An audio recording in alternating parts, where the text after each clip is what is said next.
Yes, lads, welcome back to the Real Madrid Career Mode series. So in today's episode, we've got quite a lot going on. Obviously, we've got the final part of the transfer window for this season. And obviously, potentially, I'm thinking of doing 2 seasons now rather than 3 because I've got quite a few career modes I want to get in, you know, before the new FIFA comes out. And as you can see, the manager of the year has been announced, and it is Mr. Tom H. How very nice to see after leading Real Madrid through an outstanding campaign and currently, this season, an undefeated campaign.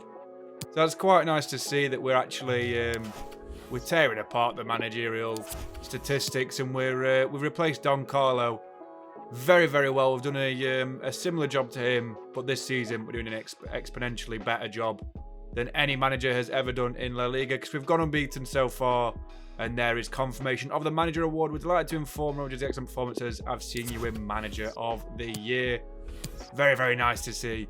But yeah, we start with the first game of the episode in the Supercopa de España. We'll see the final of that as well as a little glimpse into what happens in this game. I think you already know because we've got Granada at home. The matchmaking sometimes, obviously I know it's the AI generated stuff. He's not great. He's really not great. But yeah, obviously we have got Granada, which is quite an easy draw in the grandstand of things, and I'm not too worried. I'm really not. I think Granada are a decent side. They've caused us minimal problems whenever we've played them, but I still think this is a very comfortable potential victory. So I'll sim the game against Granada, captained by Miller, and we will get a 1-0 victory. Not as comfortable as I expected, but Vinicius Jr. did indeed score, which is what I did expect Vinicius Jr. to score because he's been exceptional again so far this season. So yeah, in the first 2 minutes, we're actually in the final of the Supercopa de España already. And you see the match ratings. And Kunku actually got the highest rating on the pitch with an 8.7. Just pretty much filling up that Zidane role as nice as we want him to. And then Vinicius Jr. and Courtois got the secondary man of the matches, getting 8.2s in the process. So very, very good start to the episode. And we're winning trophies. I'm telling you, we're winning trophies this season. So we'll move on into the transfer part of the episode. And I think, you know, I'm interested in a few strikers. Mbappe's one. That's the first player I'm going to go for. But I think the thumbnail might give it away of who we end up getting. But we've got between these two, Haaland and Mbappe. Mbappe's valued at about £250 million. Haaland's valued at about 200. We're pushing 233 million at the moment, 223. And I'm going to offer 200 million plus Jovic to start off with. I think that's. I think if I were PSG, I'd take that. You know, Jovic is not as good player as Mbappe is. He has the potential to be a world-class striker. Maybe he's not as good as Mbappe. So going 269, we can't quite afford that. I think 210 plus Jovic seems fair to me. Come on, Poch. I mean, he's sacked now, isn't he? But 220 mil, 257. It's a lot of money. I can't really afford that. They're asking for a hell of a lot, just in general, for a player of Mbappe's caliber. One of the best players in the world, of course, but I can't even afford with Jovic, never mind without it. So we'll do 218 as a final offer, see what they say. We'll take time to think. That means no. That means no. So, you know what? You can see the thumbnail already, and I don't want to spoil it, but he's already in a Real Madrid shirt on that. So we are going to actually bid for Erling Haaland. We are in the 23-24 season at this point in the career mode law we've set.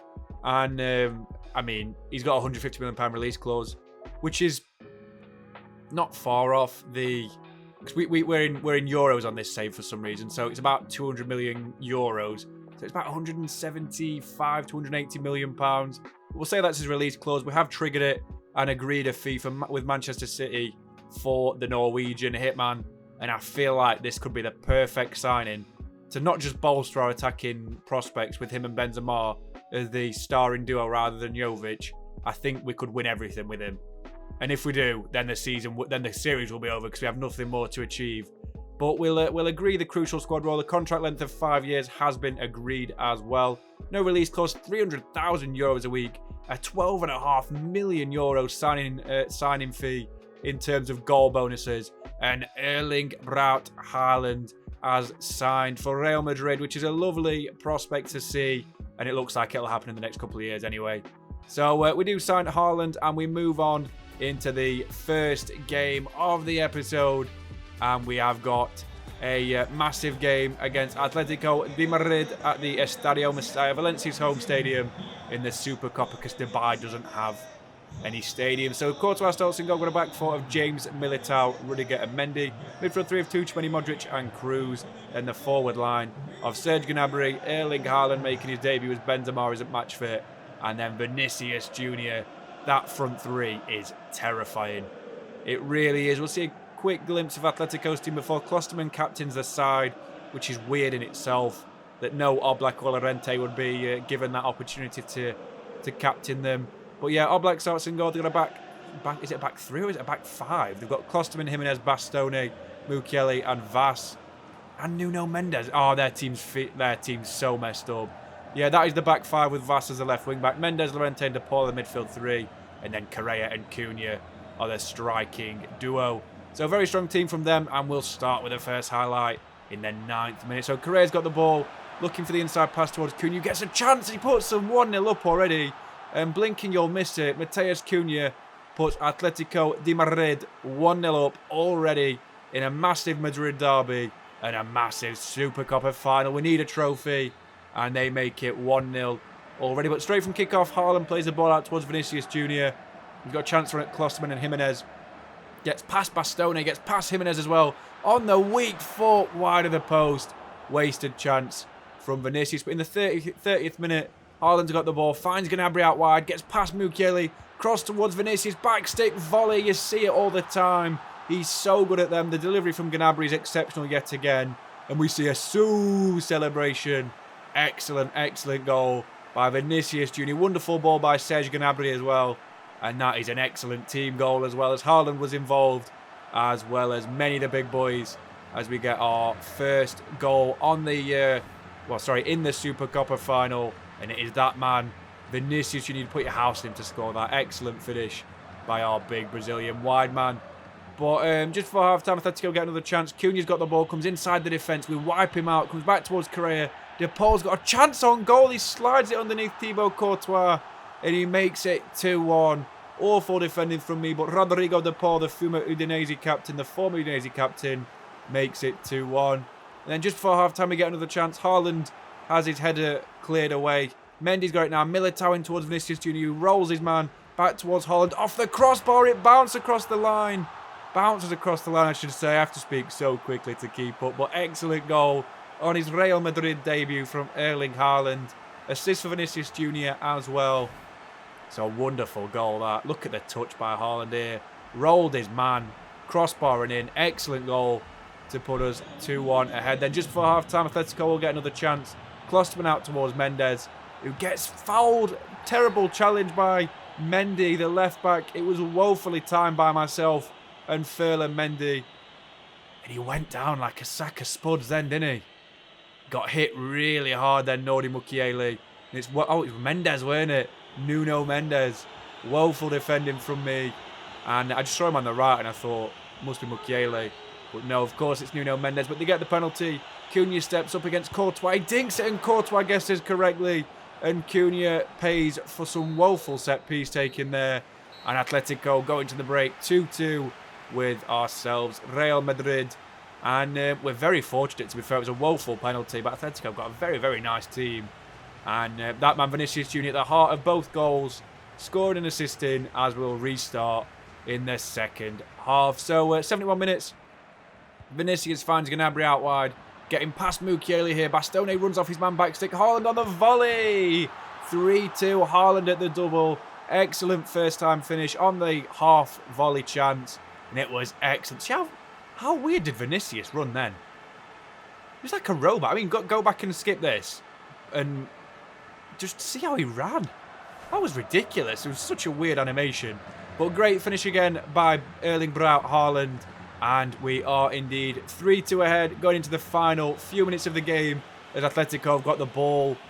The time is going down very quickly. Mukiele plays it towards João Felix off the bench. Bastoni crosses it in towards Correa, who heads the ball. And Courtois gathers for a comfortable save. And we've won the Supercopa de España in sunny old Dubai. Is it Saudi Arabia or is it Dubai? I don't know. I still haven't checked after last season. But we do indeed win it. 3-2 victory in the end. Excellent performance. Goals from Cunha and Rodrigo de Paul could not silence Vinicius Junior and Erling Braut Haaland. But we see Camavinga for some reason as the captain. I think he came on for Toni Kroos, which is so weird that EA do that. The captain who starts the pitch, or should have an option like FM for the club captain to be able to lift the award. FM's such a good game, guys. I need to learn it so I can do that as a career mode. But yeah, we're going to see Camavinga lift the trophy in a minute. The second trophy of the season. Or is it the third? I think it might be the second after the European Super Cup. And it's an excellent performance through and through by Real Madrid, our team, against Atletico de Madrid. So very, very nice to see. By the way, I only roll my R's for the Spanish save, so I apologise for that. It's a bit cringy, but I don't care. It's my save at end of the day, guys. But yeah, 10 shots to 10. Very even game, but we did dominate in terms of expected goals. Very, very one-sided performance. And we got outpassed, but who really cares about possession in a game of FIFA against the ultimate AI? As we see, Erling Haaland gets the man of the match on his first proper start for Real Madrid. Courtois got an 8.4, excellent performance by him all the way through. Haaland with an 8.5 and Vinicius Junior with an 8.1. I'm really happy with that. Tremendously happy. I know it's not a big trophy, but it's still a trophy at the end of the day. And you can't turn your nose up against him. And as I say, excellent performance by the boys through and through. As we've got one more gameplay element. We've got a couple of sims to come. We've got one more gameplay simulation, which we've got to play next. And we will get into it right now as we're back at the Mestalla. And I think, we've got the Murder at the Mestalla, the famous, I say famous episode, the famous start to the series that we had against Valencia CF. Hopefully we can get another 6-0 victory, whatever it was. But Courtois starts in goal, got a 4-3-3 in motion again. Mendy, Lacaba, De Ligt and James make out the back four. The midfield three this time is Kroos, Casemiro and Christopher Nkunku. Casemiro captain in the side. Then the forward line is Vinicius Junior, Kareem the Dream and Rodrigo. So very strong team yet again, as you'd expect, as we see the little camera shot before the game. And we'll start with the first highlight. So 2 minutes in, Lacaba's got the ball. Toni Kroos finds Nkunku. A lovely run off the back of his man by Benzema. Fulquier can't get back. He hits it front stick off the post against Valencia's goalkeeper. And we're 1-0 up already inside the first 3 minutes. And this could be a bloodbath already. It really could. Excellent football by the boys again. And the run off his man by Benzema was so instinctive. And an excellent finish from our big French superstar striker, Kareem Benzema. He's not been replaced as captain, by the way. I just let other people try it since they're as much as deserving as he is the Real Madrid captain for the club. But I'd actually like to switch it around a bit. But straight from kickoff, Kroos intercepts the ball. Casemiro's got it now. And Nkunku again looking for the run of Benzema, who gets through. Kwame comes out, he misses the ball, and Benzema simply rolls it into the net for another goal. 2-0 now, and it's looking like an empty game. Very, very good goal by Kareem the Dream. As we go 2-0 ahead in the 40th minute, Benzema again skips past Marcao. Sainz can't keep up. Marcao can't keep up either. A chance against the keeper, ball rolls in, and Marcao gets back just in the nick of time to get the ball away. Not quite over yet. Kroos will have a shot from distance, and it's blocked by Valencia. But it was a very comfortable first half 2-0 victory, and we could have had more. We really could. But in the 55th minute, Vinicius Junior's got the ball, finds Benzema again. A chance for the hat-trick. Kareem the Dream, front stick again against Kwame. And we are indeed 3 goals ahead, going into the final stages of the game now. And Kareem Benzema is so damn good. It's another excellent goal from him. But we can't get too ahead of ourselves yet. Gaia plays in Guedes, gets an easy chance, front stick, slides it underneath Courtois to ruin the clean sheet. 3-1 now, which is a shame to be fair, because we didn't deserve to concede. But, it's just how the options present themselves sometimes. Disappointing goal to concede. But we'll get a chance ourselves straight from kickoff as we play it back towards Nkunku, who's looking for Vinicius again. He won't make a run quite, but he does find him with a nice jenkered pass. Gets inside Fulquier yet again, his worst nightmare. Gets past Sainz across the keeper. It's a good save by Jaume to keep the score level, but not for long. 84 minutes. Kareem ball rolls the keeper again. He's blocked off the line. Wonderful defending by Marcao again, who's had a wonderful game. Now the captain of Valencia with an excellent challenge from Kareem, but you know what's going to happen here. He scored a couple of headers recently. We're looking for the big man again. Matthias De Ligt rises like a salmon, and he makes it 4-1. Absolutely tremendous header from our Dutch international superstar centre-back. Really, really good header from number 4. And I'm really pleased with that. Excellent header by him. He leaped higher than anyone for an excellent finish against Real Madrid. And of course, though, it's not quite done yet. Valencia do get a goal in the 89th minute through Mahmoud Dahoud, the former Dortmund and Mönchengladbach midfielder. But it's enough. Well, it's not enough for them to get in the game. As he only had 4 shots, 2 of them went in. So I'm a bit disappointed in Courtois, as we had 7 expected goals, 2 cleared off the line by the excellent defending of Marcal, former Galatasaray central defender, now of Valencia.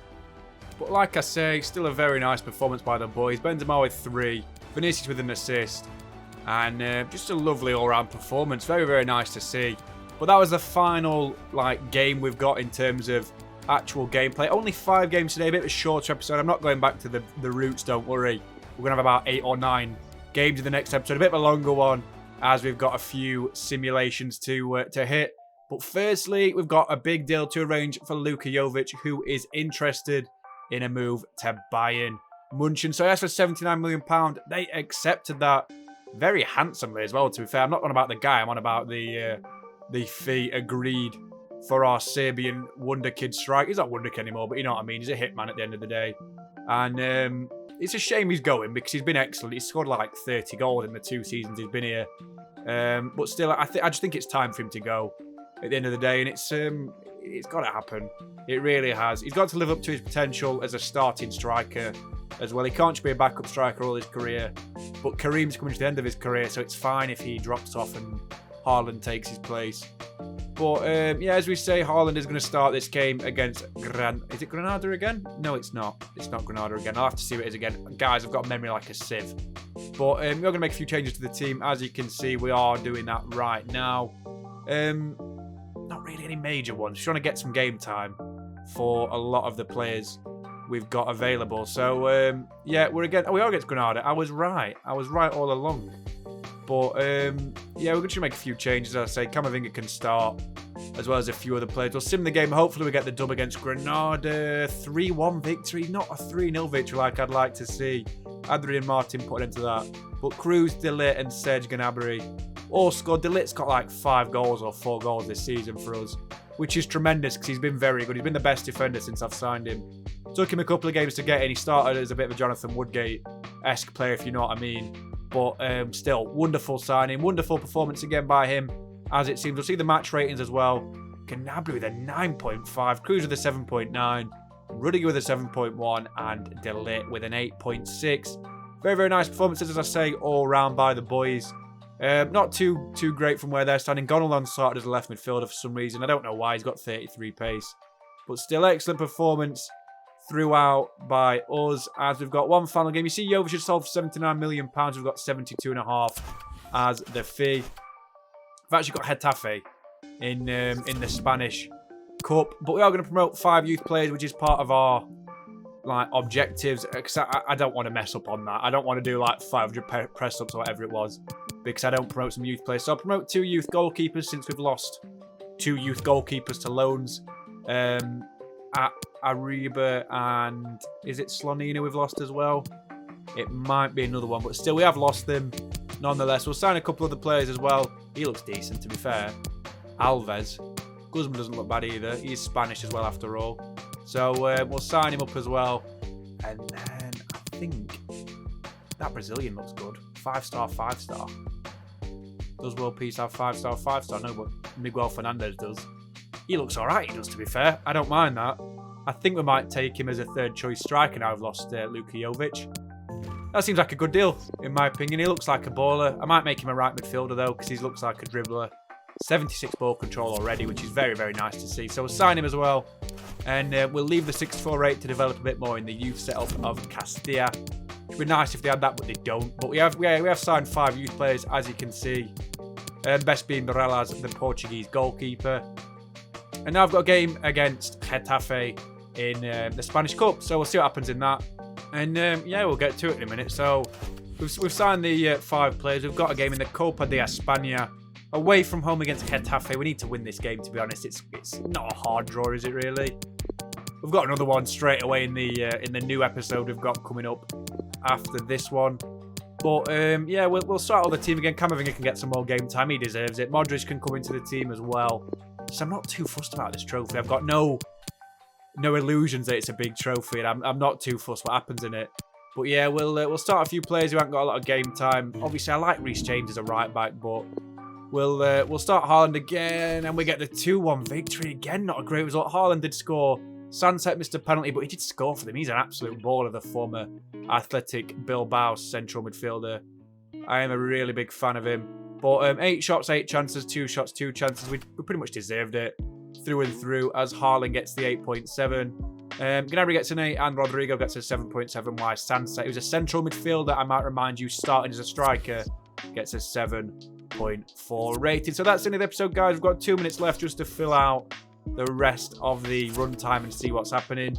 Aguado's happy that he's been promoted to the main men's team. You can see we've got Elche to start off with in the next game of the episodes. And yeah, very nice episode so far, as I say. So we are top of the Liga by 15 points, 20 wins to 2 draws to 0 losses. I can see what that guy means now. It's a pretty boring series in the grand scheme of things. We just win everything, and it's not surprising with Real Madrid. We've got a new one coming out next week, which should be a little bit more intriguing or interesting, to say the very least. But Benzema, the top scorer in the Liga, still on 19. Fati's got 16, Malinowski's got 15. Not bad to see there. There's Gnabry's got 9. I think Vinicius has got 8, which isn't dandy, but it's not too bad either, because his assists is really... His assist game's come alive this season. It was good last season, but this season it's better. He's got 12 assists in 19. Cruz has got 7, and Kunku has also got 7 from far less games, to be fair. And very nice to see there. Top clean sheets is also Thibaut Courtois, who's got the 2nd highest average. Oh, he hadn't actually. There's quite a lot of low keepers there who've only played like 14 games. He's got 6 clean sheets, like Asensio. But yeah, excellent performance again this episode by ourselves. We've got £80 million to spend in the next episode. I don't think I'm going to sign anyone. I might sign a few youth players. I don't really know. Nothing really matters at this point if we're only going to do 2 seasons, which I'm planning on, guys. The next episode, as I say, we've got an away game in the Cup against Elche. That should be interesting in itself. Then an away game against Osasuna.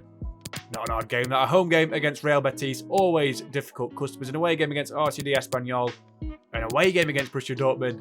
Another away game against Barcelona. And as you can see after this, we've not got long left of the season. We've got about 5, well, probably 4 episodes, which will be like 1 every day, if not 4 out of 6 days. So yeah, thank you guys for watching the Real Madrid Career Mode episode 6, fulfilling our destiny. And I'll catch you the next one in the next day or so. Cheers, guys. Stay safe. See you soon.